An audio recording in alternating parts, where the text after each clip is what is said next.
just do a very short video to show you how to use floss and interdental brushes. A lot of my patients come in disheartened because they use floss on a daily basis, but they're not getting the results that they're looking for because they have a poor technique. So I'm going to show you how to use floss. I'm going to show you the correct way to use it. These little instruments are very important. They help clean in between your teeth where your toothbrush can't reach, and removes plaque and food from these areas. This also helps prevent gum disease and cavities. If you hardly clean in between your teeth, you will find that it will bleed in the beginning. This is very normal. It's because your gums are inflamed and they're just not used to having anything there. But it will get better. Don't let this put you off doing it. Just keep doing it and be quite consistent with it. Your body runs on consistency. I always tell my patients it's like going on a diet or going to the gym. The more you do it, the more consistent you do it, the better results you have. It should take about a week or two for you to see the bleeding reducing, depending on how healthy or unhealthy your gums are at the time when you start. It is highly recommended that you do see a dental hygienist or your dentist just for a really good clean, to get rid of any plaque that's stuck in between your teeth that is blocking anything from going in there and keeping the area clean. So these are quite popular interdental brushes. They're called TP brushes. They're quite popular in the UK. They're probably the one that you'll find in most stores. So every colour represents a different size. The secret to making sure the brushes work well is making sure you have the right size for your gap. So my size is orange. So I'm going to show you exactly how to use the interdental brush in between your teeth. As high up onto the gum as you can. Make sure it's nice and snug. Don't force it through. If you push it through and it won't go through, try a smaller brush. But make sure you try and apply a little bit of pressure so it's nice and snug and it fills the whole gap like this. In and out. Nice and tight and snug.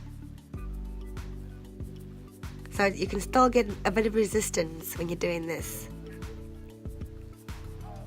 There's also the rubber one. I actually prefer this one to the one with the bristles, only because it's got a smaller tip and a bigger back, so it goes to different spaces. The ones with the bristles, they're pretty one size, so you might have to use more than one because you do have different spaces from compared to the front and the back.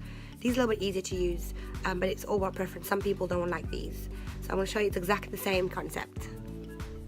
In and out. I really like the fact that it gets bigger, so I can get a lot more resistance, because the tighter the brush is, the better it works. If it goes in too easily, it won't work as well because it's not cleaning the whole gap. So I like the fact that I can actually get it in nice and tight. Nice resistance on it. You get a lot of different ones. You get ones with handles. You get ones where you can actually take the little bristle off and put them back on. Make sure you rinse them under the tap after you use it. You can use them more than once, 2 or 3 times, depending on how good your technique is, depending how tight your gaps are. Mine probably lasts me twice at a push, but some people do tend to use them a little bit longer, but I wouldn't use them in longer than a week. Think of it as just a toothbrush for in between your teeth. There's different types of floss as well. You get the one with tape, you get the regular one, so it's just a little string. Pull it out. Then you twist it on your fingers like this. Make sure it's nice and tight. So the secret to floss is a little bit more technique sensitive. So a lot of people don't like using floss. I don't really use floss that much because I find the interdental brushes work fine for my gums. It all depends on how tight the gaps are between your teeth and how good your technique is. Some people have overcrowding where the interdental brushes actually can't go through, where you actually do need floss.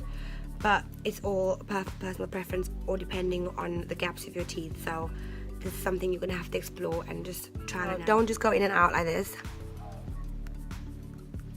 That's the incorrect way of using it. You're not removing any plaque because the plaque is actually on the gum line. That's where you need to remove it from the gum line. So in, down and up, and on the other side. In,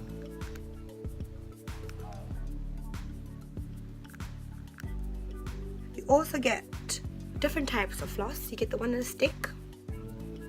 You get so many different versions of these. People prefer different types. I have a lot of different patients that use different types of interdental brushes or flosses. So it depends. I actually like these, especially when you have overcrowding teeth at the front where you don't really need to use them at the back. You don't have to put your hand in your mouth. It's quite easy to hold as well. It's got a little sharp bit at the end if you want to pick some food up, but I wouldn't recommend using that on your gum because it's quite damaging on your gum. This bit of your gum here is called the free gingiva, which means it's not really attached to your mouth. It's quite mobile. The little V bit is mobile, so when you do use the incidental brushes or you get the floss in, the floss will go in. You just don't make sure you don't shove it. Just if the floss goes in easily, that's how much of the detachment your gum has. If you have to push it, it will hurt when it's not supposed to go any deeper. So it shouldn't hurt. Flossing shouldn't hurt. It should just feel like you're applying a slight pressure on and scraping from an up to downwards motion. If you have the wrong size interdental brush, it might not work as well. You might still have bleeding, so you need to make sure it's nice and snug.